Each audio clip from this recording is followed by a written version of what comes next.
Antes de assistirmos a este vídeo, não esqueça de se inscrever em nosso canal e ativar as notificações.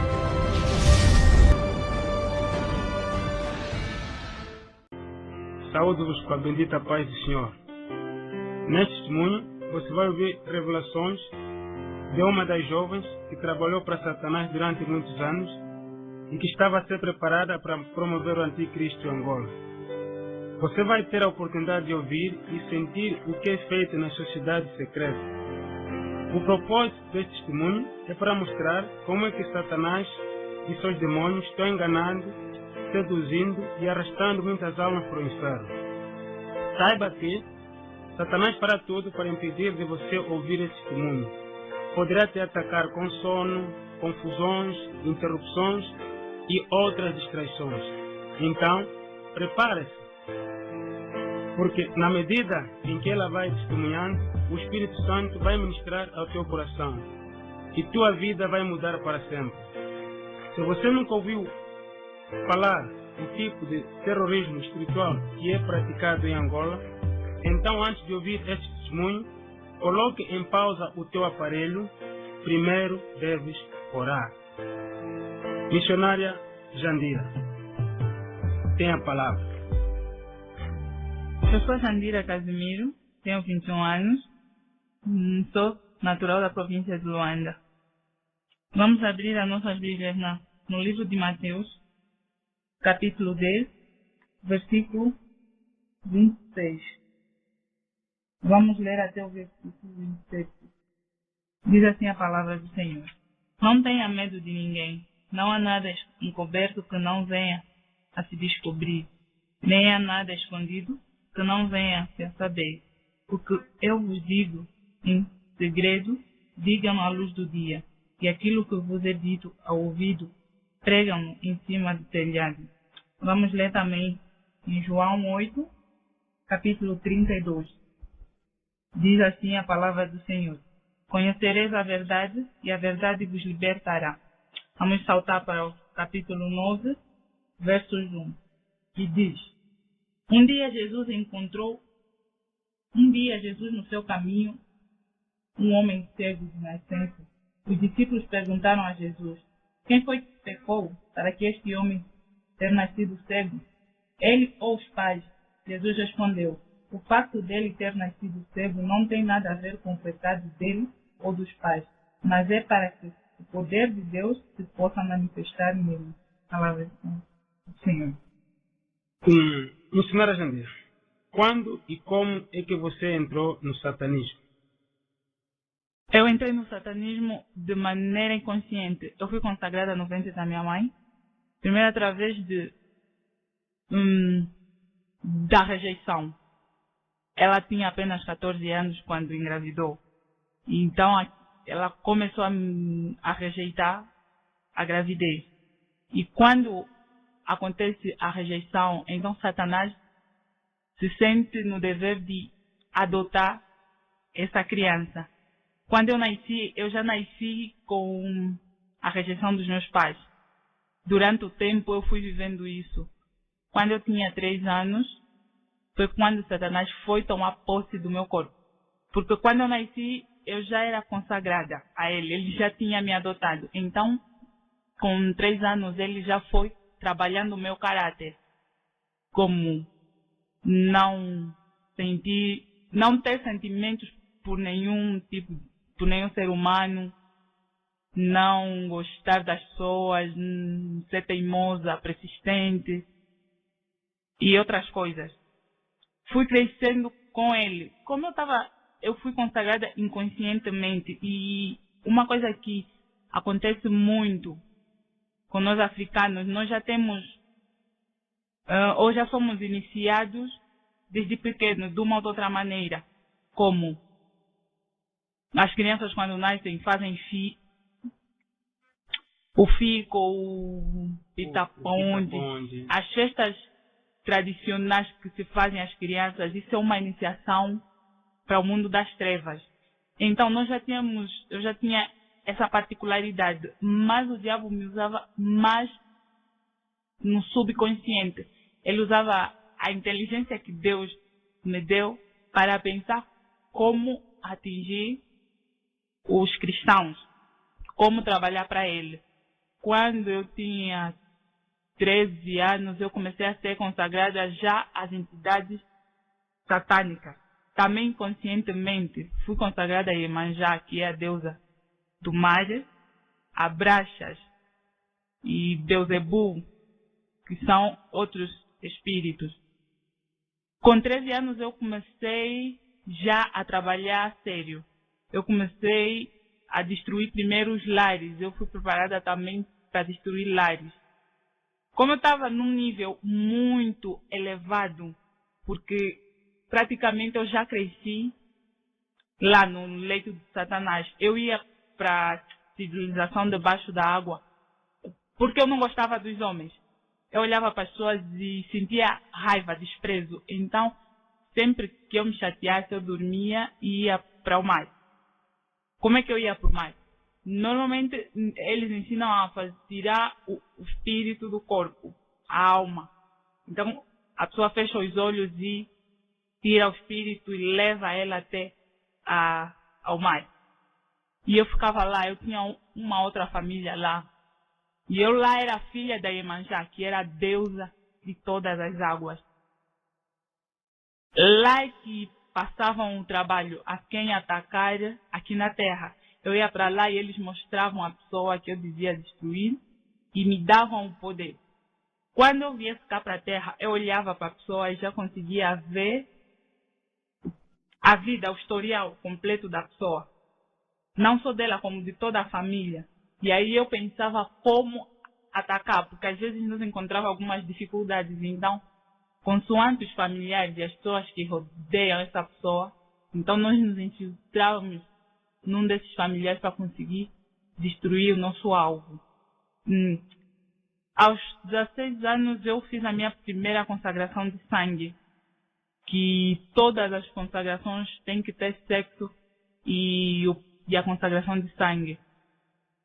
Eu não matei a pessoa fisicamente, eu ofereci o meu ventre, eu fiz o primeiro aborto para o deus Moloque, que é o deus de sacrifício de crianças. Eu fiz o primeiro e aí eu subi um pouquinho mais. Aí eu já eu falava com as entidades demoníacas, eu ameaçava as pessoas e era super poderosa. Eu não precisava, como os bruxos, matar a pessoa no físico. O meu trabalho não era matar o físico, era amarrar as almas e destruir igrejas. Não qualquer igreja, tinha que ser uma igreja que no mundo espiritual representasse perigo. Porque há igrejas que realmente não representam perigo. Então, nessas igrejas eu não precisava ir. Eu era só chamada quando a igreja apresentasse perigo ou nessas igrejas tivessem remanescentes de Deus. Então eu tinha que ir para essa igreja para frustrar os planos daqueles jovens, que era de seguir Cristo. Durante muito tempo eu fiz isso. Aos 16 eu fiz o primeiro, aos 17 eu fiz outro aborto.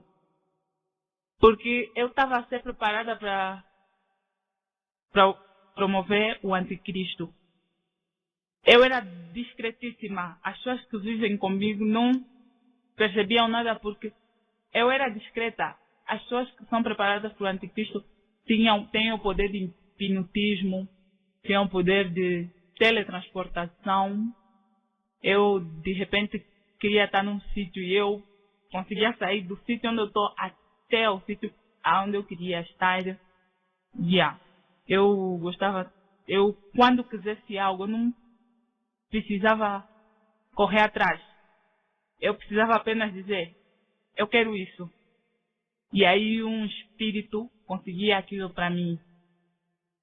Eu sou de Luanda. Quando eu venho para o Lubango, eu vinha com o objetivo de fazer a última consagração, porque o Lubango é uma cidade com muitas montanhas e muitas nascentes. Eu precisava fazer uma consagração na montanha.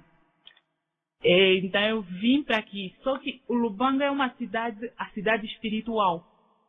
É a cidade em que todos os bruxos satanistas reúnem da Angola. Então, eu tinha que estar aqui, porque é aqui também onde tinha a semente do avivamento, aonde se levantavam mais jovens para adorar Deus. Então, eu tinha que estar aqui para conseguir destruir. Então, meus pais vieram transferidos para aqui, eu também vim. Eu fazia o meu trabalho assim discretamente, eu não precisava sair, ir para as igrejas. Nós temos algo que eles dizem, radar espiritual. Os radares, os espelhos espirituais. Então, eu tatuei, eu fiz duas tatuagens e se vinham de radar. Ou portal. Um portal é como se fosse uma porta de entrada. A minha presença num sítio era a entrada de vários demônios. Era só eu estar lá. E todos os demônios entravam através de mim. O mundo espiritual ficava a saber o que está acontecendo aí por minha causa. E as tatuagens significavam um pacto com eles. Eles usavam o meu espírito, às vezes a minha alma, sem que eu desse conta, por causa das tatuagens. Isso significa tipo um convite. Quando a pessoa tem um convite para uma festa, essa pessoa tem acesso livre. E as tatuagens serviam disso, eles tinham acesso livre. Tipo, eu podia sair da Angola e eles me localizavam através da tatuagem que eu fiz. E isso foi andando. Eu fiz um outro aborto e eu fui crescendo. Eu estava lá no mundo espiritual, chamam-se os filhos do fogo. Eu não queimava, eu podia pegar no fogo, e o fogo não queimava. Eu passava em tiroteio e nenhum tiro me tocava. Eu andava de madrugada e eu ameaçava os bruxos, porque eu não era bruxa. Eu estava acima deles. Eu não saía para voar. Eu não precisava de uma vassoura, de uma agulha. Eu apenas precisava dizer, eu quero estar ali. E eu saía e ia para lá. Eu venho para o Lubango, porque o Lubango era a cidade do avivamento, como eu já disse. E quando eu chego aqui, eu começo a trabalhar e a procurar os jovens que, através dele, o avivamento podia nascer. Eu precisava ter contato com essas pessoas, precisava ver para saber como destruir, porque eu precisava olhar a pessoa para depois ir pensar como destruir essa pessoa. Fiquei durante algum tempo, comecei a trabalhar com alguns empresários da cidade e alguns pastores também, porque existem pastores que também estão envolvidos ao ocultismo. Como eu estou acima dos pastores, nós já não queríamos, no mundo espiritual não importa muito matar a carne, o físico, importa amarrar o espírito.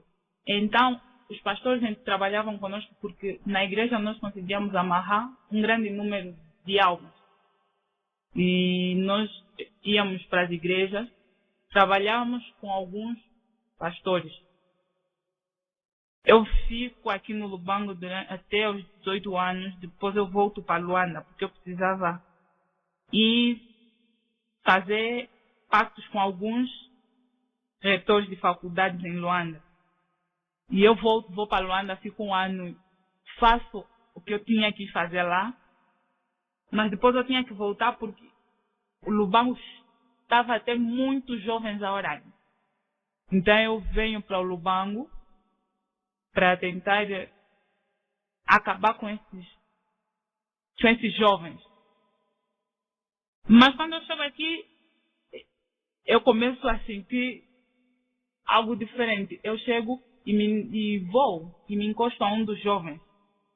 E ele ministra a palavra. E eu não tinha mais a minha alma, o meu espírito. Eu podia entrar na igreja e não sentia nada. As pessoas podiam orar, eu não me manifestava, porque eu já estava num nível muito elevado. Quando eu chegava para destruir uma igreja, primeiro nós atacávamos a intercessão. A primeira coisa que nós procurávamos era o grupo de intercessores da igreja. Depois, nós pensávamos, ouvíamos no grupo de intercessão, cada um quais eram os seus defeitos, para nós conseguir destruir aquele grupo. não era muito difícil para mim, porque nós os homens somos falhos, então, e muito orgulhosos. Eu olhava para a pessoa e já via o historial da pessoa e da família, então eu começava a apertar aquela pessoa. E principalmente eu usava o espírito de orgulho, inveja, fofoquice, e espalhava contenda no grupo de intercessão. Depois nós pegávamos nos ministros de louvor, também que são pessoas que caem muito e, por sinal, na sua maioria são jovens. Então, nos jovens era assim, mais fácil. Nós com os jovens não tínhamos dificuldade nenhuma, porque os jovens cristãos são, como nós dizíamos, cristãos mal posicionados, são aqueles que nos emprestavam o seu corpo para destruir a própria igreja. Nós falhávamos na juventude o espírito de adultério, sensualidade, prostituição, que é o espírito de pombagira. Nós deixávamos uma entidade lá de pombagira para desviar a juventude. E depois atacávamos os pastores. O pastor só resistia quando esse pastor tivesse uma relação boa com a sua mulher. Porque normalmente os pastores não ouvem muito o que as mulheres dizem. Então nós atacávamos esse pastor. Quando a mulher do pastor fosse forte, então primeiro tínhamos que destruir a mulher para conseguir atacar o pastor. E era assim. As mulheres, nós também metíamos o espírito de fofoca, altivez, sensualidade, ciúme dentro da igreja. E nós conseguíamos assim amarrar a igreja. Eu destruí vários pastores. Pastores que até hoje ministram, continuam a dirigir as igrejas. O nosso propósito não era que esses pastores fossem descobertos, mas que eles caíssem e continuassem a dirigir a igreja para nós conseguir dirigir, comandar aquela igreja. Quando o pastor peca, então nós ocultamos aquele pecado e pegamos no pastor, entramos dentro dele e começamos a dirigir a igreja. Missionária, como é que vocês faziam isso, desde que conseguiam entrar para dentro do pastor? Como vocês faziam isso? Faziam com demônios? Faziam com o espírito da própria pessoa? Nos explica lá como é que isto era feito. Para entrar no pastor, muitas vezes nós usávamos espíritos nossos, demônios é que incluíamos no corpo do pastor. Como nós éramos preparados para o anticristo, então nós, mesmo sem ler a Bíblia, nós conhecemos a Bíblia de Gênesis e Apocalipse. Então, nós levávamos uma filha do fogo para a igreja e começávamos a fazer com que o pastor se sentisse atraído por ela. A Bíblia diz que aquele homem que desejar uma mulher em seu pensamento, esse já cometeu pecado. O pastor não pede perdão por esse pecado. Então nós metemos um espírito dentro dele. E a partir daí aquele espírito vai trazer medo, vergonha e orgulho, principalmente. Porque quando o Espírito Santo tentar trazer à mente que ele pecou, então nosso espírito, que também já está dentro dele, desde a hora que ele peca, contradiz aquilo que o Espírito Santo lhe diz: você, pastor, ninguém viu você a pecado. Você só desejou, mais nada. Então não precisa falar. Se você falar que você desejou uma jovem, então vai ter problemas com a tua mulher, vai ter problemas e iam enchendo a mente do pastor, até que um dia, porque depois nós metemos a menina ao lado, a menina vai para se aconselhar, até que ele comete o ato de adultério. Quando ele comete o ato de adultério, então o principal pombagira é que entra. E a partir daí o pastor já não tem... Esta menina, vocês preparavam para adulterar com o pastor, era preparada já por vocês? Ela já era preparada também por nós mesmos. Quer dizer, uma pessoa já preparada. Fazia parte do vosso grupo? São pessoas já preparadas. Ok. E vocês, quando entravam nas igrejas, isso conseguiam destruir com muita facilidade ou encontravam alguma resistência? Na maior parte das igrejas do Lupango foi com muita facilidade. Porque a juventude, dentro da igreja já há separação. Quando nós entrávamos para a igreja já encontrávamos um grupo aqui, um grupo aí. O grupo dos jovens e o grupo dos mais velhos. Então, era fácil causar contenda dentro daquele grupo. Era chegar, às vezes nós só precisávamos tocar na pessoa. E essa pessoa se irava e afrontava o pastor. E nós mostrávamos para essas pessoas versículos bíblicos. E quando nós encontrássemos resistência, então nós questionávamos através da Bíblia mesmo. Fazíamos perguntas do tipo: Caim e Abel, quando Caim mata Abel, ele diz a Deus, quando Deus julga Caim e lhe dá o castigo, Caim diz a Deus: se eu sair, alguém vai me matar. E nós perguntávamos: quem é o povo que poderia matar Caim? Se naquele tempo a Bíblia diz que só era Adão, Eva, Caim e Abel. E então nós baralhávamos as pessoas assim, com essas perguntas. As pessoas ficavam: mas é verdade, a Bíblia diz, e elas vão procurar na Bíblia e elas não conseguiam respostas. Então era assim que nós trabalhávamos na igreja. Trabalhávamos com o espírito de dinheiro, abraças. Então nós pegávamos nele e dávamos dinheiro ao pastor. Se o pastor fosse um homem de oração e de jejum, nós preparávamos uma mulher que não olha, uma mulher bruxa, para casar com o pastor. Muitas vezes a nossa igreja pressiona os pastores para casar. Então nós preparávamos uma mulher bruxa para casar com o pastor. O pastor, como uma mulher bruxa, era muito mais fácil de destruir, de atingir o pastor. Mas, assim, para vocês atingirem primeiro o pastor, primeiro tinham que atacar a intercessão, porque é a intercessão que ora para a igreja, a intercessão que ora para o crescimento da igreja, a intercessão que ora para vários assuntos da igreja. E o que é que você achou das intercessões ou dos obreiros que praticavam a intercessão? E será que a oração dele era eficaz? Será que, como é que vocês faziam isso? Como é que vocês atacavam primeiro a intercessão? Porque a intercessão é o pilar da igreja. Bom, nós somos um grupo. E estamos divididos por hierarquia. Que já falam muito por natureza. Que tudo o que ouvem falam. Então essas pessoas eram as que já têm espírito de inveja. Eram as pessoas que mais usávamos. Então pegava uma pessoa da intercessão que tivesse esse espírito, então nós entrávamos através dele para estar lá no sítio da intercessão. E essa pessoa começava a trabalhar o nosso comando. O que a intercessão ora, ele não concorda. Ou nós começamos a interceder através dele para aquela oração não surtir efeito. E se porventura essa intercessão tiver surtido efeito, por causa do pecado dele, o espírito de inveja, de ciúme, então eu fazia aquilo que nós chamamos uma bola magnética, que é um campo de energia que cobre aquele grupo e a oração daquelas pessoas não sobe por causa daquela pessoa. A Bíblia diz: tudo que ligares na terra será ligado no céu. E tudo que desligares na terra será desligado. Através dele, ele não concorda com a oração dos outros. Então eu fazia aquele campo magnético e ele, por causa dele não concordar, a oração não subia. Porque nós, para agir, nós chegávamos lá no céu e nós discutíamos com base bíblica. Nós chegávamos e dizíamos: Deus, a tua palavra diz que o que ligares no céu será ligado no céu. E o que desligares na terra será desligado no céu.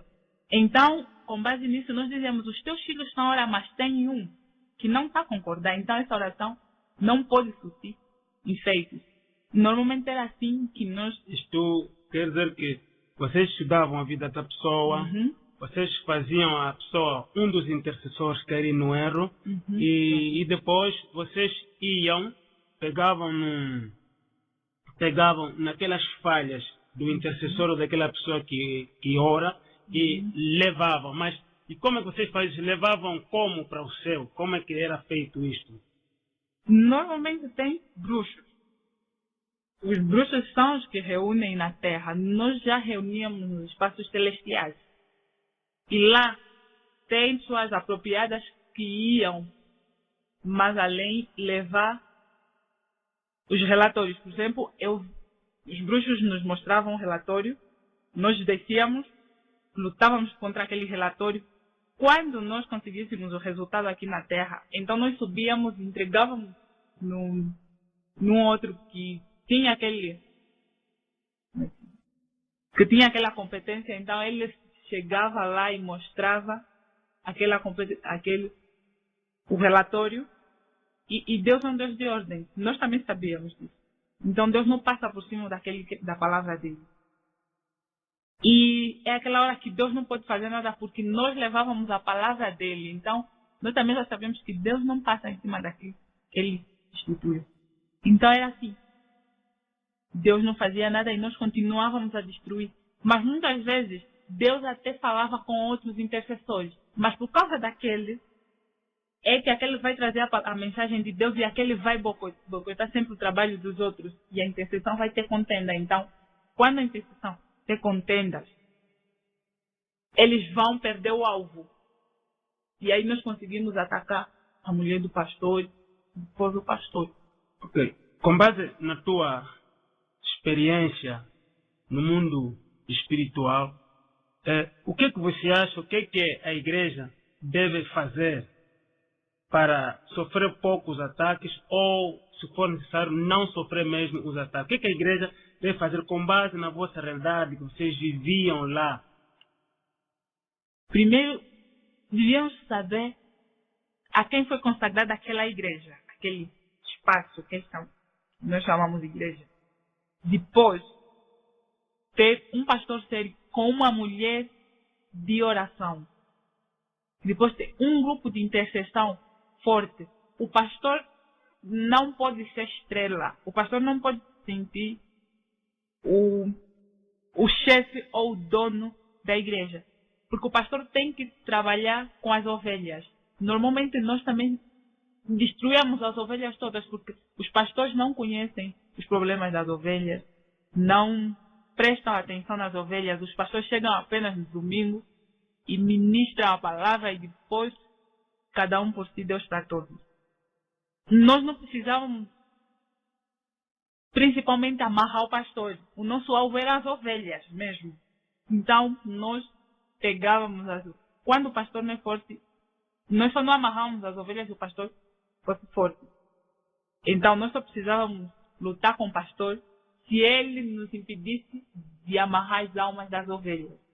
Quando ele não impedisse, no caso dos pastores que também trabalhavam conosco, a igreja, assim, nós não precisávamos de ir porque diácono, diaconisa, pastores, os membros da junta da igreja são pessoas que têm impacto. 70% dos membros da igreja têm pacto com o demônio. Então, é assim que nós encontrávamos facilidade de chegar e de destruir a igreja. Ok. Também nos falou, vocês iam nas regiões celestiais, né? Para reunir ou tratar dos assuntos do inferno. E tocou também no ponto que iam para o fundo das águas, para o fundo do mar. Ok. Segundo, nós aprendemos nos livros de anedotas, no livro de história, que são lendas, são apenas anedotas de que no fundo do mar existe isso, existe pessoas, existe vida. O que nós aprendemos nas escolas é que no fundo do mar ou no fundo das águas existe vida. Mas, quando nós aprendemos, existem peixes, existem outros animais. E acaba nos explicar de que no fundo do mar também existem pessoas. Como é que vocês iam para o fundo do mar? O que é lá no fundo do mar? O que é que iam tratar lá no fundo do mar? Nós chegamos num tempo que o grupo de satanistas já está a apelar para a vinda do anticristo. E tudo o que nós fazemos já está a ser mostrado. O problema é que o mundo não está a entender. A Bíblia diz que eles não entendem. O príncipe desse século cegou-lhes o entendimento. As lendas mostram ou retratam aquilo que é a vida no mar. Mas como o príncipe já cegou o entendimento do povo de Deus. Então eles não entendem, eles nem é lenda, não existe. Existe sim vida no fundo do mar. Há cidades, há prédios, há chefes, presidentes, filhos de presidentes, ministros, há tudo isso. A ida no mar, para os principiados, ou os que estão a entrar agora, eles vão com o corpo todo. Mas para os que já estão num grau mais elevado, por exemplo, eu estava aqui e podia ir para o mar do Namíbia. Eu estou a falar contigo, mas o meu espírito, a minha alma está lá no mar do Namíbia. Era só você fechar os olhos ou sentar e mentalizar. E você saía, ia para lá. E lá há vida, há tudo isso que há aqui na nossa terra. Aqui na terra, lá nas profundezas do mar existem cadeias. É lá onde nós prendemos as almas que amarramos aqui nas igrejas. Há muitas pessoas que, não, mas as almas já estão lá presas. São aquelas pessoas que morrem de repente. São pessoas que já não têm mais a alma. Mas essas pessoas que estão lá no fundo do mar são cidades organizadas, têm governadores, têm presidentes. Estas pessoas estão destinadas a viverem no fundo do mar. Será que as pessoas vêm, saem do fundo do mar, vêm para as cidades? Ou como é que era feito esse contato com essas pessoas? Quer dizer, que você que seduziam as pessoas, amarravam as pessoas e transportavam para lá. Ficaram no mar, ficam presas ou essas pessoas passeiam lá ou são metidas em comarca que existe lá? Como é que era feito isto aí? As pessoas que eram levadas para lá, por exemplo, eu e a minha família, nós éramos livres, nós andávamos lá. Agora, as que nós amarrássemos e levávamos para lá, essas pessoas eram presas. Só saíam quando elas aqui na terra fizessem um pacto também. Quando elas passassem a ser consagradas, ou bruxas, ou iniciadas, então elas já lá eram também soltas. Só que essas pessoas, quando elas têm essa visão, elas têm visão de sonho. Eles sonhei que fui para o mar. Essa pessoa já está a ser usada. Ela já fez alguma coisa, uma relação sexual com alguém que tem pacto. Quando você faz isso, acabou. A tua alma também já trabalha lá. Mas na sua maioria são pessoas que estão presas. As da igreja todas estão presas. Não vivem como cidadão normal. Vivem lá como cidadãos presos. Ok, isto quer dizer que vocês estavam preparadas, relacionavam-se com alguém ou envolviam-se com alguém e este alguém, quer dizer, isto era uma oportunidade que vos dava para levar esta alma para o fundo do mar. Ok. Nos diga também... E não só, sem querer cortar, okay. Para nós levar as pessoas no mar não eram só através de atos sexuais, eram de festas.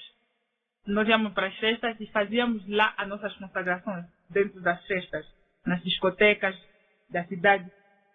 Esses reis de saia curta, noite da Halloween, essas festas todas têm um fim de amarrar as almas das pessoas que estão lá. Aqueles são lugares consagrados para isso. Um cristão que entra naquele lugar, automaticamente ele é amarrado, porque aquele lugar é consagrado para aquilo. Pessoas que pagam, nós íamos para o meio e nós pagávamos bebida, comida para as pessoas que estavam lá. E todo mundo que começa, no fim de tudo, nós recolhíamos aqueles restos e fazíamos rituais. As almas daquelas pessoas todas que gastaram, que comeram daquele dinheiro, as suas almas também eram amarradas. Isto quer dizer que vocês, uma das coisas também que vocês aproveitavam aquilo que as pessoas comiam, aquilo que restavam, e pronto, de manhã aparecia ele. E como que vocês recolhiam aquele lixo? O que iam fazer com aquele lixo, aqueles restos? O que iam fazer aqui? Nós queremos saber como é que é feito essas coisas, nessas festas, esses restos, essas metades de lixo, afinal também são maneiras de cativar as almas da pessoa e levar para o fundo do mar. Por exemplo, eu chego aqui e pago uma gasosa no missionário. O missionário bebe. A tampa da gasosa vai ficar no chão. Quando nós saímos, eu pego aquela tampa e vou para o fundo do mar. Eu faço o ritual, tomo banho com aquela água, invoco os demônios e eles pegam e trazem a tua alma para mim. Depois eu pego a tampa e volto a pôr lá. Como se nada tivesse acontecido. Quando as pessoas chegam lá na discoteca, têm que varrer e tirar aquele lixo. Aquele lixo, nós já fizemos o ritual. Depois voltamos para pôr lá no lugar. Agora, o que nós sabemos também é que as pessoas que saem do fundo do mar, muitas delas vêm trabalhar para os reis aqui na terra. Será que isso também é verdade? Normalmente as civilizações do mar saem na época de eleições. Quando o presidente, um dos candidatos à presidência, tem pactos com as trevas, então no tempo de eleições essas pessoas saem para votar em favor desse rei. Mas normalmente ele usa pessoas que também têm pacto aqui mesmo na terra. Ele vai usando essas pessoas para trabalhar com ele aqui mesmo na terra. Ok. Sendo alguém que estava a ser preparada pelo anticristo, sabemos que o anticristo ele é quem prepara as pessoas, mas ele exige condição de alguma coisa. Para quem ser preparada para o anticristo, então, qual é a condição que o diabo ou as pessoas, as entidades mais elevadas que estavam lá nas trevas, como é que é feito? Passam numa escola, passam certos rituais, como é que isto funciona? Eu vou falar primeiro do meu caso. No meu caso, não foi preciso muito os requisitos, porque eles me adotaram de criança. Então, o meu caráter já foi tratado por eles a partir de criança. Eles já foram tirando os sentimentos, tudo que os outros achavam normal, eu não achava. Eles já começaram a incutir na minha mente que há uma vida além de outra mais poderosa. Então, eu já fui crescendo assim, querendo buscar o além do normal. Agora, há pessoas que não entram para o anticristo de maneira alguma. Porque primeiro a pessoa tem que ser ambiciosa, tem que ser inteligente, tem que ser uma pessoa discreta e uma pessoa fria. Fria no sentido de não ter nenhum tipo de sentimento. Tem que ser uma pessoa cruel. Quanto mais cruel você for, melhor. Porque se o missionário quiser entrar para o satanismo agora e já me encontrar, e o missionário ser mais frio que eu, então o missionário vai num grau mais elevado que eu, porque assim o missionário ganhará mais almas. A pessoa quanto mais fria, mais almas ganha. Então quanto mais feroz seja a pessoa, melhor. E há cristãos que não... tanto cristãos como pessoas não cristãs que não dão porque não têm esse caráter. Eu tinha uma particularidade de ser feroz. E tinha o espírito de felina, de devoradora. Onde eu passasse, tinha que destruir. Então, isso fazia com que eu estivesse num grau muito elevado. E porque também isso me dava a condição de não falhar com as obrigações. Quando mandassem destruir algo, eu não tinha o risco de chegar e ter compaixão das pessoas ou daquilo que eu ia fazer. Então, por isso eu estava num nível muito elevado. Isso quer dizer que eles não só preparam pessoas para... O objetivo deles é de amarrar pessoas e levar sempre para o inferno, e fazer engordar o inferno. Sabemos que os músicos também fazem parte para promover o anticristo. Sabemos que também certos empresários fazem parte para promover o anticristo. Certos jornalistas fazem parte também para promover o anticristo. Certas pessoas também fazem parte para promover o anticristo. Agora, será que essas pessoas que desta camada social, será que eles também são obrigados, no fundo, a amarrar pessoas, ou como é que isto, ou há lá um outro evangelho para seduzir, e como é que isto lá funciona? Normalmente, quando a pessoa vai conscientemente, porque são usados inconscientemente, são aqueles que já são criados de pequenos. Os cantores, músicos, os jornalistas, esses são iniciados quando já estão na carreira. Tipo o que acontece agora, Os Iluminados. Esse filme saiu e despertou o mundo. Mas muitos, em vez de olharem para o lado positivo, isso despertou também a ganância de muitos. Quando essas pessoas procuram ter aquilo que os outros têm, por exemplo, eu sou uma jornalista e já estou bem conceitualizada. E tenho o pacto. Quando eu comecei a notar que tínhamos essa capacidade de olhar para a pessoa e ver o que ela quer. Então, eu chegava e te oferecia. Se fazeres isso, tu vais ter isso. E no princípio todo mundo pede uma coisinha fácil. É só tomar um banho, eu vou te dar esse perfume.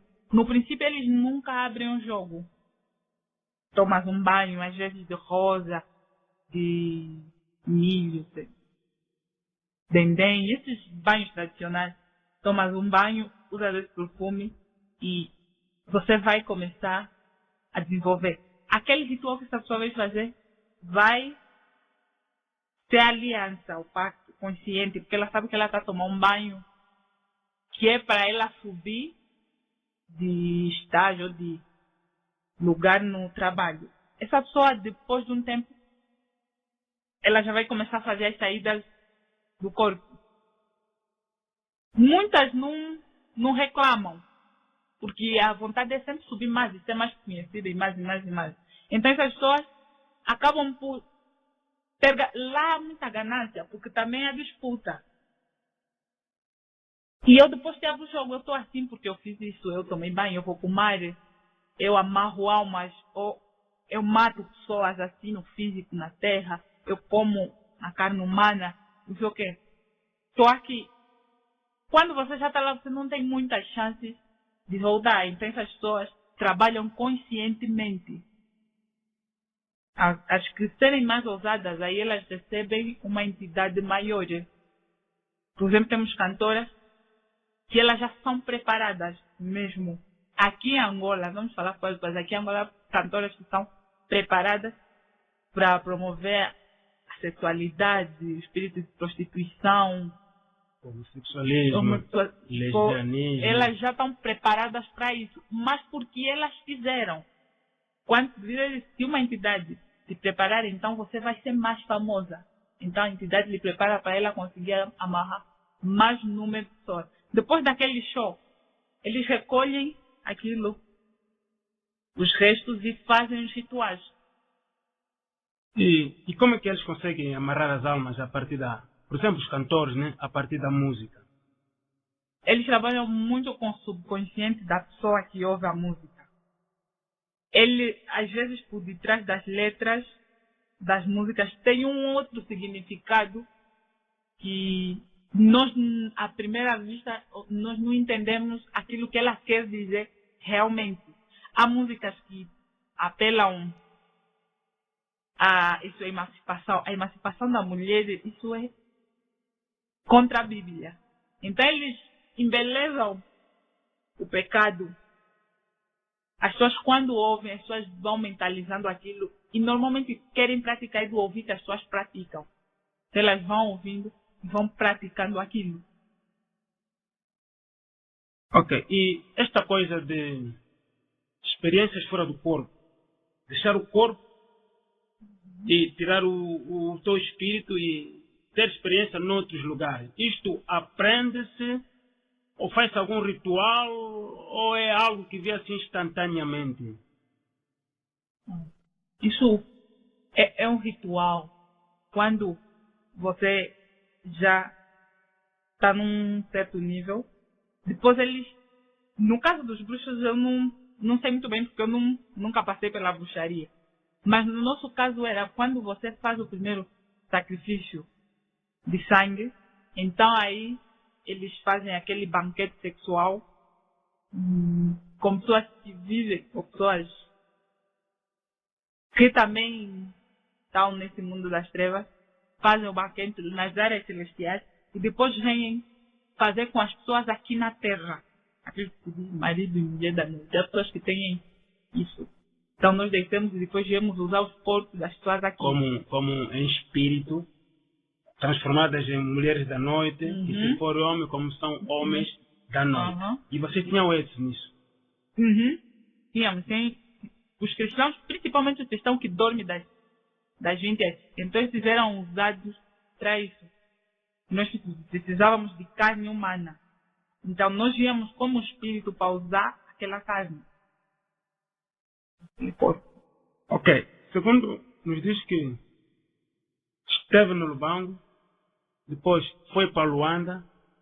Em Luanda lhe comunicaram de que o avivamento poderia partir do Lubango, que o Espírito Santo estava a promover muitos jovens em muitas igrejas. Ok. Por tantas províncias que há em Angola, vocês só viram que era só o Lubango que Deus poderia começar com o avivamento?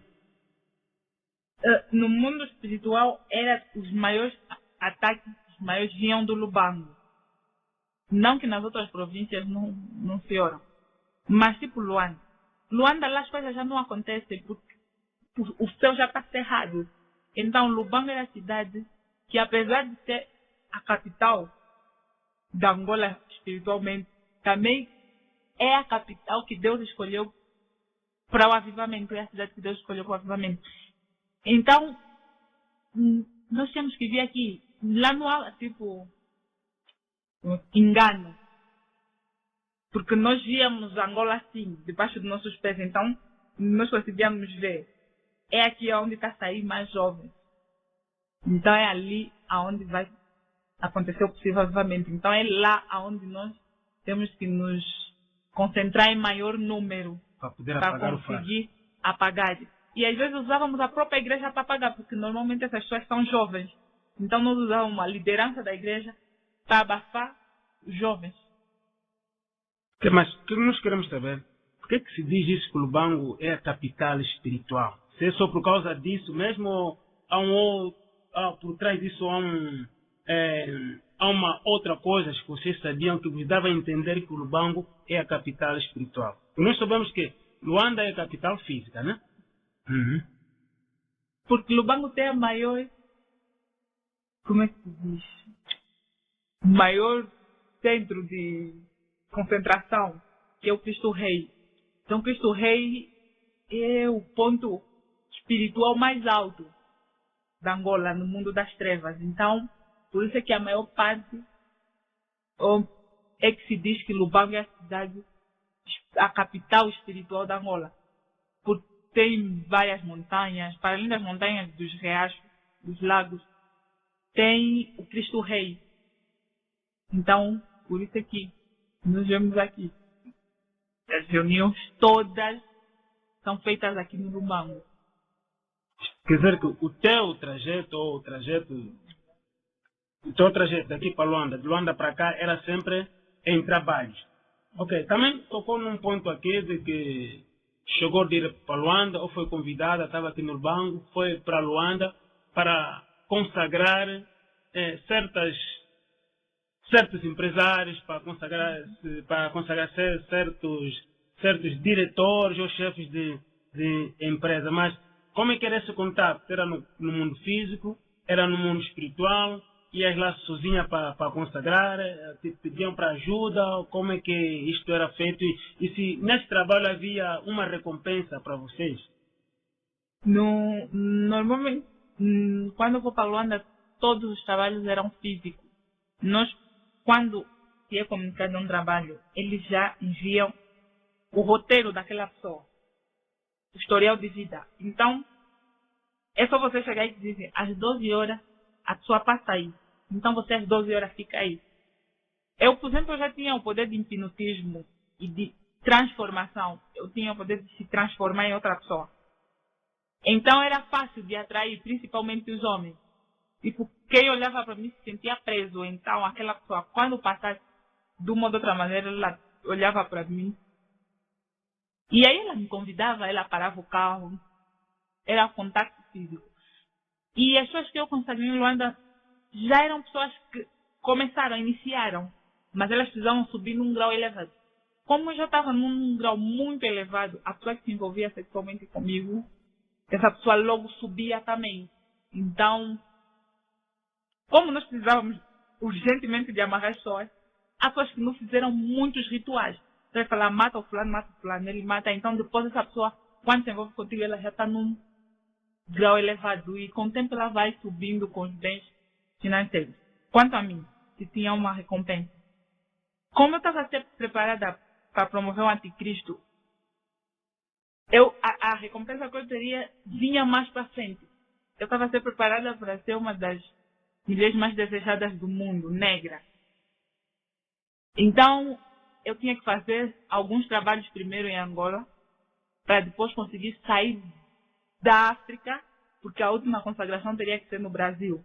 Então, eu tinha que terminar aqui e depois ir para o Brasil para fazer a última consagração, para depois eu começar a receber as recompensas.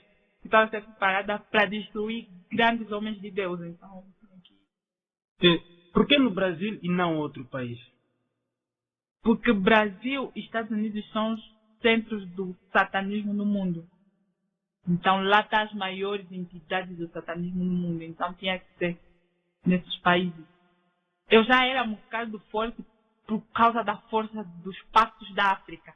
Então eu tinha que ir lá para ser reconhecida e depois sair para o mundo. Ok. Falou em saber o historial de alguém. Alguém quando quiser ser consagrado, alguém que vocês pretendessem destruir. Geralmente, o que nós sabemos, o historial é sempre o passado da pessoa. Mas será que vocês tinham esse registro do historial passado da pessoa ou como é que vocês faziam isto? Cada uma para saber pessoa, o historial da pessoa. Cada uma pessoa já tem um demônio que anda atrás dele. O demônio que faz vai anotando o que essa pessoa faz durante toda a vida. Como quando a pessoa nasce, tem um anjo, assim também tem um demônio que vai apontando, anotando o passado daquela pessoa. Quando eu precisasse olhar, os demônios se comunicam. Mas eu preciso de saber da vida dessa pessoa. Então, eu olhava nos olhos e aquele demônio mostrava tudo que aquela pessoa já tinha feito, a família. Não será esse poder que usam os profetas falsos ou os adivinhos? Porque era profetisa. É esse o poder. Também são chamados profetas lá no mundo das trevas. Isso quer dizer que esses profetas falsos ou os adivinhos, quer dizer que eles, para saberem o historial da pessoa, têm esses demônios. Por exemplo, eu vou consultar a um vidente, vou consultar a um adivinho. E claro que ele vai detalhar a minha vida, mas ele às vezes nunca viveu comigo. Então, quem dá essas revelações são os tais demônios. Agora, ok. Você, hoje em dia, estás em Cristo, hoje em dia, partilhas a palavra de Deus. O que é que te motivou, o que é que te animou em vir para Cristo? Como eu não tive muitas escolhas para entrar para o satanismo, assim eu também tive muitas escolhas para vir para Cristo. Deus tinha um propósito comigo. Quando eu fui para fazer o trabalho em Luanda, uma senhora que era vizinha, ela olhou para mim e me disse: volta para o Lubango que Deus tem um propósito para ti. E eu zombei dela, como sempre. E disse: queres que eu te dou um filho? Eu tinha esse poder de coragem. Para além de ver a vida das pessoas, eu tenho também o poder de curar. Então, se eu for te dar um filho, queres? E ela riu e disse, não preciso. Deus tem um propósito contigo, volta para o Lubango.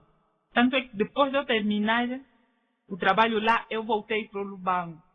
Quando eu volto, eu começo as mensagens que eu andei a ouvir quando isso para uma igreja para destruir, aquelas mensagens começaram a passar também na minha mente, mesmo que eu não quisesse.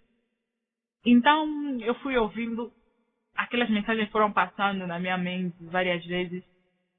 E um dia, os demônios, os outros espíritos, decidiram me combater, lutar contra mim.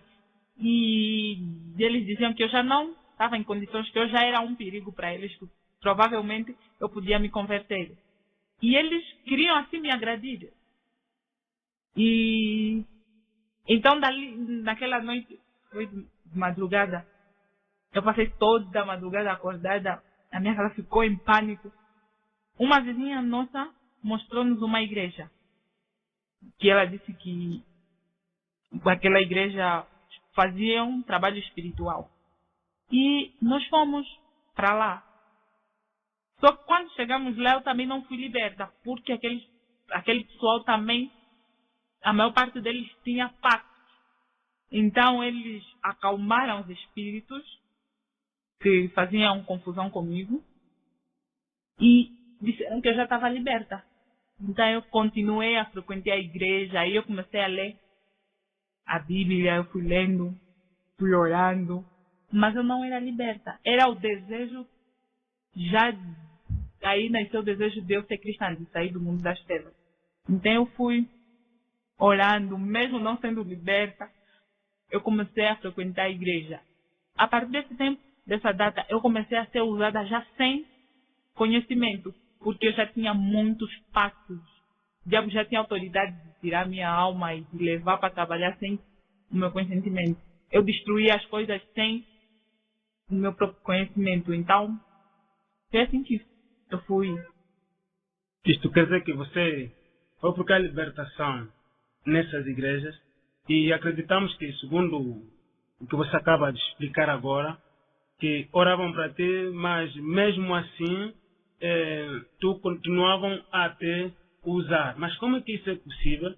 Alguém que diz que está numa igreja, estão a orar para ela e está a pedir libertação, mas ainda continua a fazer o trabalho do inferno. Como é que isto é possível? O que é que achou de estranho no meio disso tudo?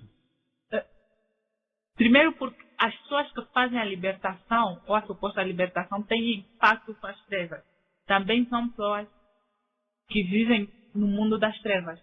Então essas pessoas não vão libertar o companheiro de batalha. Eles simulam uma libertação e você, durante algum tempo, você não vê nada, não sente nada. Você parece estar liberta mesmo.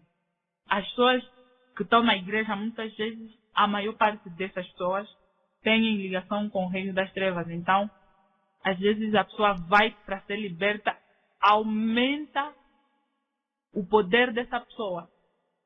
Isto quer dizer que tu estavas aí, estavam a orar para ti, para pedir libertação, mas mesmo assim o inferno, ou Satanás, né, estava a te usar para continuar a destruir as igrejas. Acredito que muitas dessas pessoas que te ajudaram, a suposta libertação, essas pessoas, como é que elas se sentiam perante ti? Como é que será que sofreram retaliações ou como é que essas pessoas não sofreram retaliação. As que não tinham ligação com as trevas, era fácil. Eu chegava lá para fazer a libertação, então eu começava a falar a vida deles.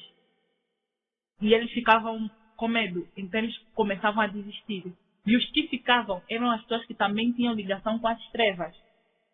Então, aquilo era uma simulação, não havia libertação. Porque os que não eram das trevas, eles oravam para a libertação. Mas os que estavam lá, que eram das trevas, eles eram contra aquela oração. Então aquilo era um grita, sai demônio, e não saía nada. Isso quer dizer que é mesmo as próprias pessoas, né, que estavam na tua suposta libertação, quer dizer que também tinham pacto ou não sabiam mesmo do que é libertação? Muitas não sabiam o que é libertação. Muitas é como se tivesse atacar o inimigo que não conhecessem. E tinha um historial também com muito pecado.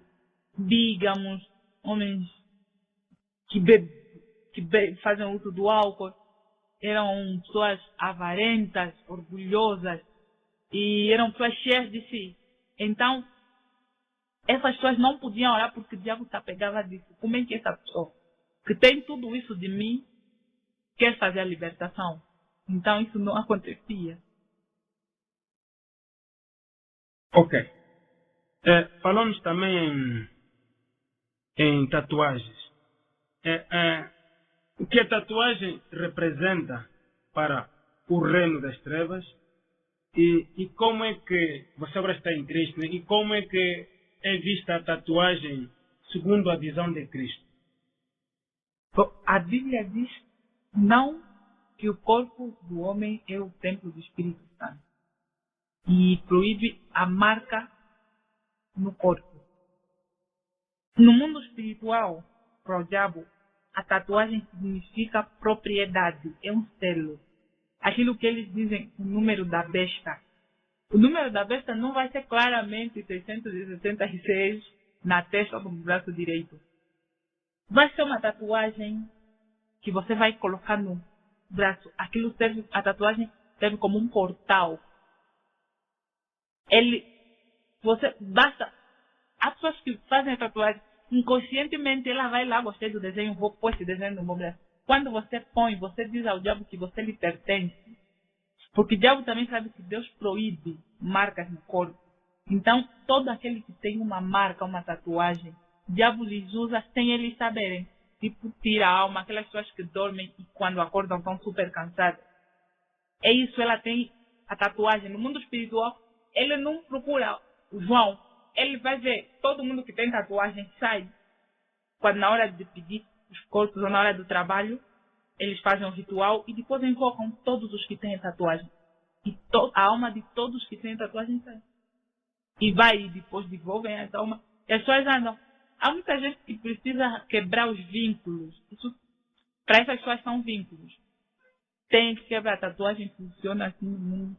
Okay. Do que nós temos visto, muitos jovens e eu também tenho visto, conheço muito bem isso, você vê pessoas que têm tatuagem borboleta, tem tatuagem um escorpião, tem tatuagem um dragão, tem tatuagem 2 argolas, tem tatuagem, enfim, quer dizer que cada tatuagem que nós às vezes temos visto como marca no corpo dos jovens, quer dizer, tem um desenho sempre quase diferente. O que é que isso tem a ver? Qual é o impacto que cria? A tatuagem tem o mesmo significado e tem o mesmo impacto.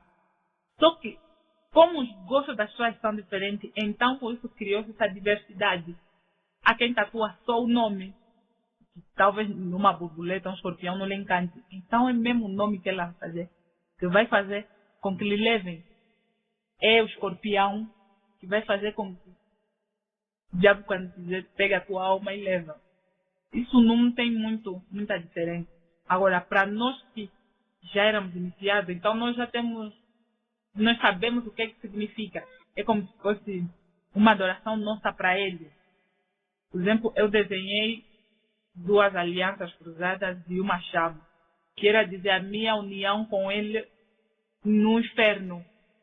E desenhei um anjo a dormir que era um insulto a Deus, que era o Espírito Santo abaixo da minha ligação com o diabo, que o Espírito Santo não tinha mais poder sobre a minha vida e que Deus na minha vida estava dormindo. Tipo, eu sabia o significado daquilo que eu estava a tatuar. Mas era tipo um presente que eu dava de mim para ele, para o diabo. Que não funciona assim para todos. Há pessoas que metem só por meter.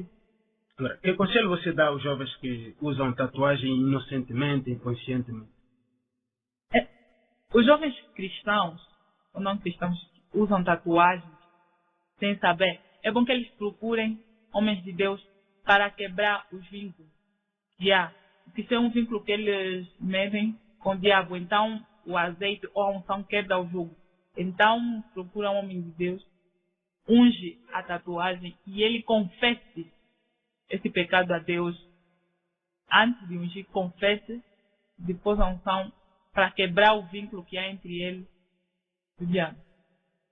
Se possível, tirar. Ok, ultimamente você nos fala de que a tua libertação durou por volta mais ou menos 2 anos e qualquer coisa. Não achas isso que foi muito?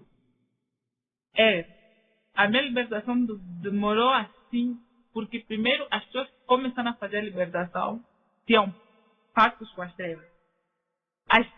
As pessoas que depois me receberam não tinham pactos com as trevas, mas não sabiam de libertação. Então, era cada dia que eu fosse lá, na hora que fazíamos o trabalho, eu ficava surpreendida, ele ficava surpreendido, e aquilo às vezes era rodar, fazer a mesma coisa toda hora. Por isso é que demorou. Mas como Deus tem um propósito para a minha vida, então ele indicou pessoas corretas que não precisou levar uma semana, 2 dias. Foi apenas aquele momento que nós nos encontramos e aconteceu a libertação total. A pessoa para libertar, primeiro, pessoas como eu, precisa ter alguns requisitos também, que são, a pessoa para libertar um satanista tem que ter a unção da salvação, a unção do sacerdote e a unção real. E muitas das vezes também tem que ser chamado por Deus. Então, a pessoa quando não tem isso, é complicado de libertar alguém que está no satanismo. Porque o satanismo é algo muito além daquilo que a nossa mente humana consegue pensar. Ok, vocês quando trabalhavam para as trevas, né? Como é que vocês encaravam Jesus Cristo? Jesus. O cara lá de cima. Sim. Jesus. O que era Jesus para vocês lá? Era sinal de perigo. E poucas vezes nós falávamos dele. Poucas vezes nós ouvíamos falar de Jesus.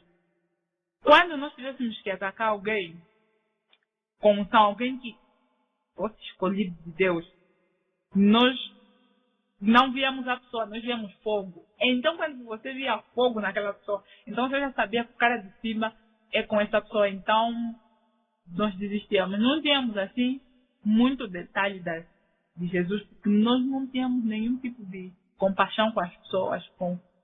Lá, nós só sabíamos de Deus, que o nosso Deus era o diabo. Então, nós precisávamos fazer o que ele manda. E era isso. Jesus nos salvou o mundo. Para nós não tinha isso de salvador da nação, da humanidade. Não tinha. Ok. Segundo o que eu acabo de ouvir agora, é que vocês quando iam para atacar um escolhido, um filho de Deus, um verdadeiro cristão, você de dia estás a ver a casa. Mas à noite você vê a casa em chama. Quer dizer que isto era sinal de que aquela pessoa, aquele camarada é filho de Deus. Depois, o que vocês faziam com isso? Muitas vezes nós desistíamos ou procurávamos atacar os familiares. Bom, os que estão dentro de casa não. Outros familiares assim distantes. Procurávamos apertar no trabalho, trazer complicações no trabalho, às vezes na escola, na rua. Porque contra aquelas pessoas nós não podíamos muito. Aí é que às vezes os filhos do fogo trabalhavam. Só que essas pessoas tinham uma particularidade. Você luta para ele deixar cair 3 anos. Que quando ele cai, ele não fica muito tempo caído. Ele logo reconhece que pecou, pede perdão. E a nossa festa acaba. Nós nunca acabamos de fazer o propósito daquela pessoa. Ou que nós temos com aquela pessoa. Muitas vezes aquela pessoa cai e quando ela cai, ela desaparece. Você não vê mais aquela pessoa. Deus tira aquela pessoa e guarda. Então você não tem como atacar, porque a pessoa por exemplo, dos pastores que eu destruí, muitos deles caíram. Mas depois de cair, aquelas pessoas desapareceram do mundo espiritual. E as pessoas procuram onde é que ele está. Quando ele se restitui, é quando ele volta a aparecer. Então, essas pessoas são aqueles que nós dizíamos os escolhidos de Deus. O que é isso, filho de fogo? Filhos de fogo são pessoas preparadas para o anticristo. São pessoas preparadas para amarrar o espírito, para terem guerras além do normal. Uma guerra além dos bruxos. São pessoas preparadas. Tipo, elas têm guardas. Elas são pessoas, mas elas têm guardas. Todo mundo que quiser fazer algo contra elas, essas pessoas não veem as pessoas que estão atrás delas.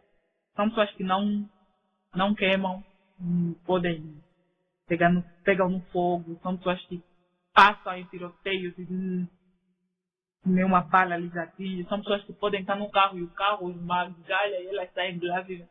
São pessoas que têm guardas, defensores. Okay. Segundo a tua experiência no mundo espiritual,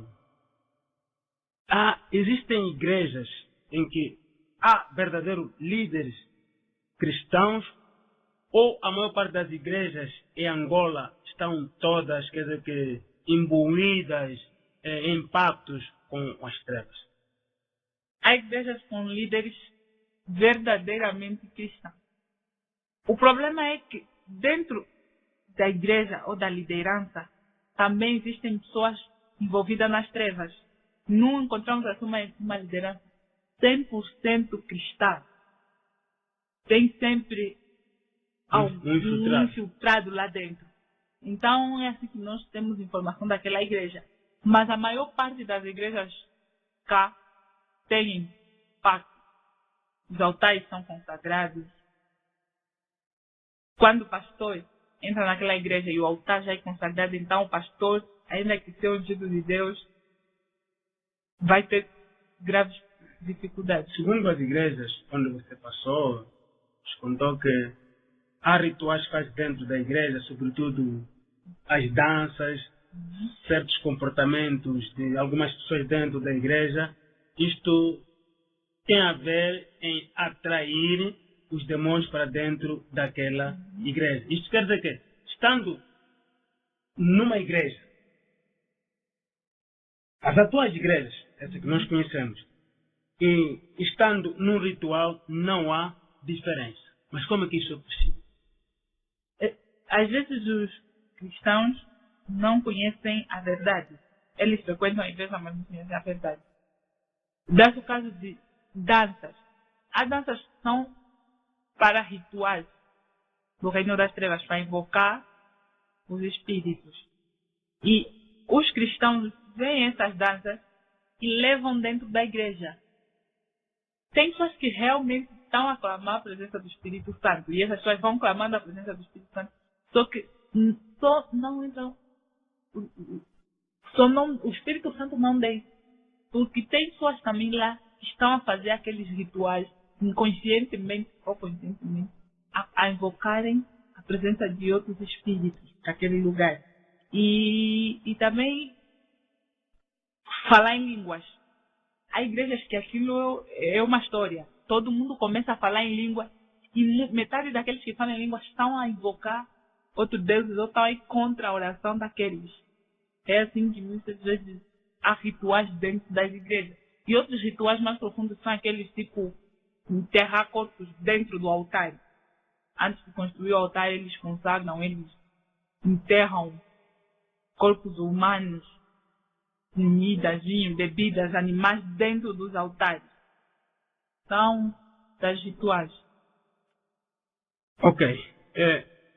A vossa experiência no mundo espiritual, vocês usavam guia. Nos explica lá, o que são guias? Guias. Pessoais? Existem guias espíritos e existem guias pessoais também. Como é que isso funcionava? Normalmente os guias são mesmo pessoas. Os bruxos dos bairros. Sempre estão divididos. Tem do bairro, de famílias, municípios de cidades. Então, esses são os que fazem os guias. Eles escrevem quantas igrejas abriram, quem são a vida dos pastores, eles fazem isso. São bruxos, fazem, que normalmente nós chamávamos de guias. Porque quando eles convocam uma filha do fogo, ela vem e eles mostram já o guia. É esse. E ela lê. Há pessoas que não dá para ter guia. Porque são pessoas que oram muito, então nunca dá para chegar próxima dele. Essas pessoas, então, a filha do fogo, como tem um poder mais elevado, então essa pessoa, a filha do fogo consegue se juntar. Só que também não consegue fazer muita coisa. A probabilidade é daquela pessoa que se encostar a um desses se converter ou morre. Porque o diabo, ele quando vê que está em perigo de te perder, ele mata. E Deus também te mata porque você, se Deus vê que você vai tocar no ungido dele, ele também fere essa pessoa. Então, e disseste que quando você profetizava, né? Você usavam sempre alguém, um espírito, invocavam um espírito. Será que esses espíritos não tinham nomes? Eu não sei para os outros. Eu não invocava mais espíritos. Eu invocava um espírito que chama Espírito Santo. Então é esse aí que é um líder máximo que eu invocava. Mas só no caso da pessoa orar. Quando aquela pessoa ora, aí é que eu tinha que invocar o Espírito Santo para vir me revelar. Eu já não via nos olhos. Aí o Espírito Santo é que falava comigo em sonhos, ou me fazia viver, voltar no tempo de viver a vida dele. Assim é que eu conseguia. Ok, esse espírito que você invocava é que se chamava de Espírito Santo. E você agora está em Cristo. Que diferença faz com o Espírito Santo que você invocava anteriormente quando estavas lá e o Espírito Santo que você conhece agora? Não, porque o Espírito Santo de lá é um espírito que trabalha com o espírito de engano. Ele profetiza baseado no historial de vida daquela pessoa. Ele vai ver a família assim, então provavelmente ele vai a ser isso. Como ele está assim, ele vai assim. E nós fazíamos às vezes acontecer aquilo que nós profetizamos. Eu ia dizer, se você não se controlar, você vai adulterar. E quando eu falar isso, eu já preparei alguém que vai adulterar contigo. Que é uma filha do fogo, porque as pessoas têm o poder de hipnotismo. Então, aquilo acontece. Essa pessoa vai ver que ele está se sentindo, por exemplo, atraído por aquela menina. E aquela pessoa vai começar a pensar naquilo que eu lhe disse. Aquela já tinha me dito. Que era para eu ter cuidado. Provavelmente eu ia me envolver e eu estou a sentir isso. E a diferença do Espírito Santo de Deus, que é um Espírito que ele só profetiza para a edificação da igreja ou para mostrar o que vai acontecer. E não tem nada a ver. O Espírito Santo de Deus é calmo, é manso, é aquele agressivo e sem sentimento nenhum. É o oposto do Espírito Santo de Deus. Vocês quando estavam a servir para Satanás, vocês trabalhavam com homens e também havia mulheres. Será que o papel, a missão deles é a mesma, os graus são os mesmos, o trabalho é o mesmo? Como é que isso lá funcionava? É diferente. As mulheres lá estão num nível mais elevado que dos homens. Porque normalmente as mulheres são mais determinadas. As mulheres, quando entram numa luta, é para ganhar. Vale tudo para ganhar. E os homens não. As mulheres têm mais facilidade de atrair homens para si. Já os homens não. E que as mulheres, como dizem, têm mais atributo, têm mais poder de sedução para o mundo. Então, tipo, uma mulher hoje ela pode desviar milhares de homens. E ela consegue amarrar milhares de pessoas e aguenta prender pessoas nos graus mais elevados. Por exemplo, uma mulher consegue deixar cair um pastor muito mais fácil do que um homem. Então, por isso que as mulheres estão sempre num nível mais elevado do que os homens. Na hierarquia das trevas, as mulheres estão no poder, estão no comando, que elas estão como dizem, felinas, elas devoram tudo. Ok, tens ideia de mais ou menos quantas almas amarrou e quantas almas ou quantos corpos foram destruídos? Bom, eu amarrei milhares de almas, mas no mundo físico eu era muito destrutiva. Eu, se destruísse alguém no mundo físico, era terrível. A pessoa, o corpo tinha que ficar defeituoso. Então, eles não permitiam que eu atacasse no mundo físico, porque as pessoas iam começar a achar estranho, porque depois as pessoas iam começar a parecer que têm alguns órgãos.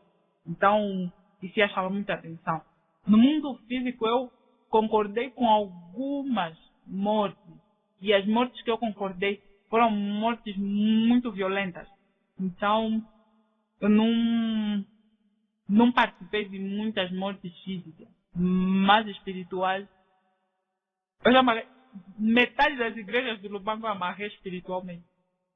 Não porque era muito poderosa, porque os cristãos também eram distraídos. Ok. Agora,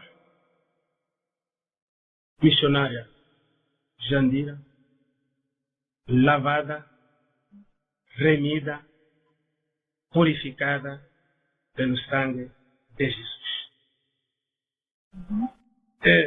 Que visão de Cristo você tem agora para a tua vida? Para mim, Cristo é o Salvador e não há poder acima do dele. Porque nós, quando estávamos lá, nós sabíamos que Satanás era o todo-poderoso, que ele podia tudo. Mas, quando eu fui liberta, eu vi que tinha alguém que tinha um poder acima daquele que eu conhecia. Que tipo, o diabo me tirou dali, Deus ou Jesus me tirou dali, aonde nenhum homem conseguiu me tirar. Então, para mim, Jesus Cristo é assim, é o Salvador da humanidade e acima dele, do nome dele não há. E que o nome dele, como está escrito, ele recebeu o poder até debaixo da terra, assim, porque eu vi, ele realmente me tirou das profundezas do mar e me trouxe a luz. E Jesus para mim é tudo, é amor, é paz, porque quando eu comecei a sofrer ataques por parte dos cristãos, a única pessoa, eu às vezes parava e chorava e dizia, a única pessoa que olhou para mim, conforme eu era suja, e ainda assim me chamou com amor, foi Jesus. Ele não olhou para aquilo que eu era, para aquilo que eu fazia. E eu ria e dizia a Deus, se eles ouviram dizer uma história que não tem nada a ver com a minha, e eles me rejeitam, se ouvissem ou me vissem como Jesus me viu, eles iam me crucificar também. Mas Jesus não. Ele me tirou de lá, ele me lavou com seu sangue, me purificou e me deu esse ministério, ele me chamou para a sua obra. E isso tem causado muita intriga. Tenho sofrido muitos ataques da parte de pastores, de igrejas, que agora mandam recados que tem uma menina que é completamente destrutiva. Para dizer para esses pastores que, sabe, Deus é amor, ele se importa com as pessoas, ele não olha para aquilo que as pessoas fazem, ele olha dentro do coração das pessoas. E se nós lemos na Bíblia, há muitas histórias parecidas a essas, pessoas que viveram toda a vida. Eu vivi 20 anos dentro disso, mas há pessoas que viveram até os 50. E com uma oração de arrependimento, Jesus lhes lavou, lhes purificou e lhes exaltou na terra. Então, para nós pararmos, eu só entrava na igreja porque os pastores não conheciam as ovelhas. Há pessoas dentro da igreja que eu usei porque essas pessoas já tinham o espírito de lesbianismo. As pessoas já têm vanglória, as pessoas mentem, as pessoas roubam dentro da igreja. Os pastores não têm tempo para as suas ovelhas. Então, por causa dessa abertura, eu conseguia entrar nas igrejas. Eu queria assim, que os pastores parassem e prestassem atenção naquilo que realmente é. Porque Jesus, quando disse a Pedro, ele disse, Pedro, toma conta das minhas ovelhas, apacenta as minhas ovelhas. Então, para lembrar os pastores que as ovelhas são de Cristo e as ovelhas estão perdidas. Porque hoje eu encontro pessoas que olham para mim na rua e dizem, olha, elas não falam bruxa, olha o diabo. E olho para aquelas pessoas e digo, amor, eu estou salva, eu sou salva. Para e olha para a tua salvação, você é salva. E essas pessoas não sabem, não conseguem responder. Claro que elas não são salvas, porque os pastores ajudam aos seus membros, às suas ovelhas, a julgarem os outros. E a Bíblia diz que o único juiz é Deus. Então, eles já ensinam as ovelhas a estarem no lugar de Deus. Então, é bom que os pastores parem e pensem. Nós vamos gravar isso hoje para falar para aqueles que ouviram o recado e não tiveram a oportunidade de parar para pensar. Porque eu também sei que nesse lado há pessoas que têm medo de mim porque elas sabem que eu sei o que elas fazem no mundo das trevas. Essas pessoas sabem, eu não preciso nem dizer nome porque elas sabem quem são. Pastores que têm pacto com o diabo, diaconisas, meninas que estão a ser preparadas para serem filhas do fogo, elas têm medo de mim, elas dizem, as pessoas, eu tenho medo daquela menina. Mas é porque ela é. Não, ela sabe que não é isso. Ela sabe que ela tem medo de mim porque ela sabe o que ela faz. Ela sabe que, sem ela me dizer, eu vou detalhar o que ela faz, porque eu estava num nível mais elevado do que o dela. Pastores também que não permitem que eu fale na igreja deles. Amados, os sonhos de Deus não se frustram. Ainda que não abrirem a porta das igrejas, Deus vai abrir as portas, porque Ele diz que a porta que Ele abre, ninguém fecha. Então, todo aquele que ouvir essa entrevista, eu espero que pare e reflita na tua vida. Porque você pode não ser consagrado, mas você pode ser usado para destruir outras pessoas no reino das trevas, porque a tua alma pode estar presa no fundo do mar, porque você já não tem alma.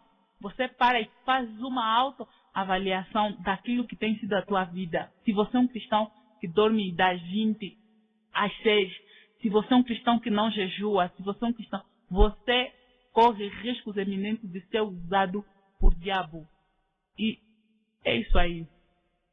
Oração, vigilância. Eu, no princípio, acreditei que os cristãos não precisassem de ouvir o meu testemunho. Mas agora que eu vejo que a igreja tem esse problema, eu vejo que a igreja precisa realmente ouvir isso sim. A igreja precisa saber que o reino das trevas se instalou dentro da própria igreja. Pessoas que dirigem o culto são pessoas que amarram as pessoas dentro da igreja. Então, são essas pessoas que estão a causar essas dificuldades, são essas pessoas que estão a espalhar que não há libertação para mim possível. São essas pessoas que acham que Deus não é capaz de libertar um satanista. São essas pessoas que com a boca creem que Deus é todo poderoso, mas que com o coração negam. E muitas dessas pessoas já me emprestaram a sua boca, o seu corpo, para trabalhar para as trevas. Ok. O que nós sabemos, segundo a informação, quando o que nós sabemos é que existe uma mentira no reino das trevas, que quem entra, entrou. Já não há oportunidade para sair. Acreditamos, todos nós sabemos isso, eu como cristão sei que isto é mentira. Agora, que conselho dá você, como remate final, que conselho dá para estas pessoas que estão incutidas essa mentira na mente, e como conselho também dá as outras as pessoas que você deixou e que hoje em dia são essas pessoas que te afrontam? Primeiro, para as pessoas que acham que não há saída, a Bíblia diz: de maneira alguma aquele que se chegar a mim será jogado fora. Então, Deus não vai jogar fora. Basta você confessar com a boca. Você precisa procurar, primeiro, orar para que Deus te mostre homens verdadeiramente de Deus para fazerem a tua libertação. É você confessar sem restrições, é falar tudo o que você fazia nas trevas, que Deus vai te libertar. Você precisa apenas confessar e não ter medo, porque o diabo é o pai da mentira. Quando você confessar, Deus vai te perdoar. A Bíblia diz, assim como o Oriente está longe do Ocidente, assim eu afasto de ti as tuas transgressões. Deus não olha para o passado. Quando você confessar, Deus vai apagar aquela página da tua vida. Você pode sair do satanismo, sim. Você pode sair, sim, da bruxaria. Não importa quantas pessoas você matou. Não importa quantas almas você amarrou. Você precisa apenas confessar de todo o seu coração e crer que Jesus é o Salvador, que você vai ser salva. E você vai ser um instrumento usado na mão de Deus contra o reino das trevas. Eu saí e eu estava num nível muito avançado. Deus mostrou o seu poder. Ele me arrancou das trevas e me trouxe para a luz. Então, você quando confessar, você vai sair, você vai viver livre para sempre. E quanto às pessoas que estavam comigo lá e estão a me afrontar, não tenho muito para dizer. É só para lhes dizer que é melhor confessarem os seus pecados, porque senão vão morrer e vão para o inferno, porque o diabo não é amigo de ninguém. Você se continuar a usar o templo de Deus para fazer das suas, você vai morrer, vai para o inferno. A ira de Deus vai descer sobre a tua vida. Não vai demorar muito tempo. Esse é o conselho. Melhor é confessar e pedir a Jesus. Ok. Contra factos não há argumento. Nós aconselhamos a todas as pessoas que andaram envolvidas no ocultismo que sigam um exemplo da nossa irmã. Ela hoje, Deus lhe resgatou das trevas. O seu nome hoje está escrito no livro da vida. Caro irmão, caso queira alguns conselhos, o nosso terminal está à disposição. É o 929 47 31 e 17. Que Deus possa abençoar grande e imensamente esta Angola. Em nome de Jesus. Amém. Não esqueça de se inscrever em nosso canal e ativar as notificações.